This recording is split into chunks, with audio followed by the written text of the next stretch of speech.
15 नवंबर को एक ऐसी फिल्म थिएटर में रिलीज हुई जिसे देखने की अपील खुद भारत के प्रधानमंत्री नरेंद्र मोदी कर रहे हैं। इस फिल्म का नाम है द साबरमती रिपोर्ट। विक्रांत मैसी की केंद्रीय भूमिका वाली ये फिल्म 27 फरवरी 2002 के गोधरा ट्रेन अग्निकांड पर आधारित है। उस रोज गोधरा स्टेशन के पास खड़ी साबरमती एक्सप्रेस की बोगी नंबर S6 में आग लगा दी गई थी। अयोध्या से लौट रहे 59 हिंदू कार सेवक जिंदा जल गए थे। मरने वालों में 27 महिलाएं और 10 बच्चे भी शामिल थे। उसके बाद पूरे गुजरात में दंगा भड़का। वह आज़ाद भारत में सबसे भयावह दंगों में से एक था। मोदी उस समय गुजरात के मुख्यमंत्री थे। अब द साबरमती रिपोर्ट के जरिए बड़े पर्दे पर गोधरा कांड का खौफनाक मंजर दिखा है। पीएम मोदी के अलावा केंद्रीय गृह मंत्री अमित शाह समेत तमाम मंत्रियों और बीजेपी नेताओं ने द साबरमती रिपोर्ट को एंडोर्स किया है।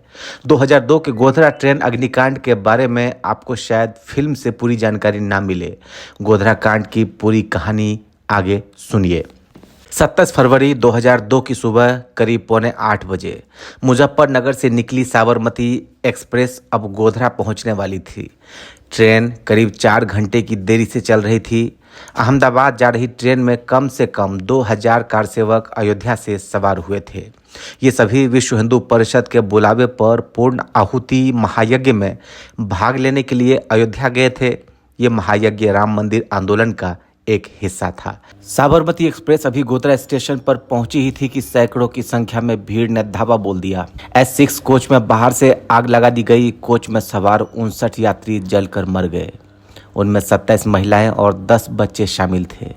ट्रेन में सवार 48 अन्य यात्री घायल हो गए। गोधरा में ट्रेन जलाए जाने की भयानक घटना का परिणाम पूरे राज्य में हिंसक दंगों की शक्ल में सामने आया। कुछ ही घंटों के भीतर पूरा गुजरात जल उठा।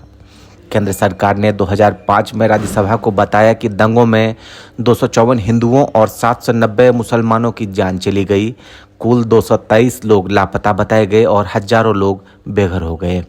नरेंद्र मोदी को गुजरात का सीएम बने अभी साल भर भी नहीं हुआ था। तत्कालीन मोदी सरकार ने एक जांच आयोग का गठन किया। उस आयोग में जस्टिस GT नानावटी और जस्टिस KG शाह शामिल थे। आयोग ने अपनी रिपोर्ट में कहा कि मारे गए 59 लोगों में से अधिकतर कार सेवक थे। कांग्रेस के नेतृत्व वाली UPA सरकार ने जस्टिस UC बनर्जी की अध्यक्षता में एक अलग जांच आयोग का गठन किया। इस आयोग ने मार्च 2006 में सौंपी अपनी रिपोर्ट में इस घटना को एक दुर्घटना बताया था। सुप्रीम कोर्ट ने रिपोर्ट को असंवैधानिक और अमान्य करार देते हुए खारिज कर दिया। इसके बाद सुप्रीम कोर्ट ने एक विशेष जांच दल का गठन किया।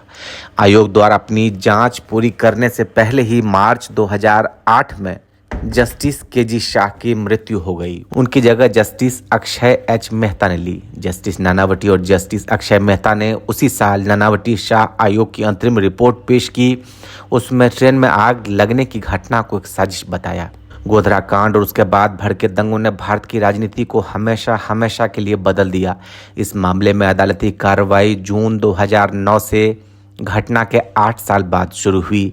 स्पेशल SIT कोर्ट ने 1 मार्च 2011 को 31 लोगों को दोषी ठहराया, जिनमें से 11 को मौत की सजा और 20 को आजीवन कारावास की सजा सुनाई गई। अदालत ने इस मामले में 63 लोगों को बरी भी किया। SIT कोर्ट ने उन आरोपों से सहमति जताई कि यह अनियोजित भीड़ द्वारा की गई घटना नहीं थी, बल्कि इसमें साजिश शामिल थी। 31 दोषियों को भारतीय दंड संहिता की आपराधिक साजिश, हत्या और हत्या के प्रयास से संबंधित धाराओं के तहत दोषी ठहराया गया। गुजरात सरकार ने बाद में आरोपियों को बरी किए जाने पर सवाल उठाए। जिन्हें दोषी ठहराया गया उन्होंने भी गुजरात हाई कोर्ट में अपील की। हाई कोर्ट ने मामले में कुल 31 दोषियों को दोषी ठहराया और 11 दोषियों को मौत की सजा को आजीवन कारावास में बदल दिया। अब मामला सुप्रीम कोर्ट के सामने है। गुजरात सरकार ने 11 दोषियों की मौत की सजा को आजीवन कारावास में बदलने के खिलाफ अपील की है। कई दोषियों ने मामले में उनके दोष सिद्धि को बरकरार रखने के उच्च न्यायालय के फैसले को भी चुनौती दी है। ब्यूरो रिपोर्ट, लाइव तक।